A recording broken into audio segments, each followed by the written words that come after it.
Disa prej shkollave të rrethit të Pukës nuk plotësojnë kushtet higjieno-sanitare. Konstatimi është bërë nga Inspektorati i Higjienës pranë Drejtorisë së Shëndetit Publik në këtë rreth, ndërkohë që Drejtoresha e Shëndetit Publik në Pukë, doktoresh Sajmira Laçi, konfirmon këtë fakt. Së rastit konstatimit të këtyre mungesës së kushteve higjieno-sanitare në disa shkolla, kryesisht ka qenë shkolla në komunën Firës, që është konstatuar pa ujë.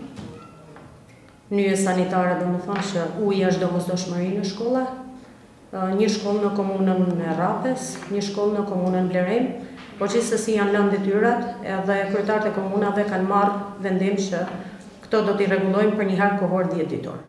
Sipas doktoresh Sajmira Laçi, për të gjithë shkollat ku është vërejtur mungesa e kushteve higjieno-sanitare, është lënë një afat të 10 ditor dhe pas kësaj periudhe shkollat do të mbyllen deri në plotësimin e kushteve higjieno-sanitare. Nëse nuk ndërhyet, atëherë ne do të çojmë aktin e mbylljes së këtyre shkollave. Në rrethin e Pukës, shumë shkolla, kryesisht në fshatra të thellë, lënë shumë për të dëshiruar si pasojë e kushteve higjieno-sanitare dhe mungesës në infrastrukturë.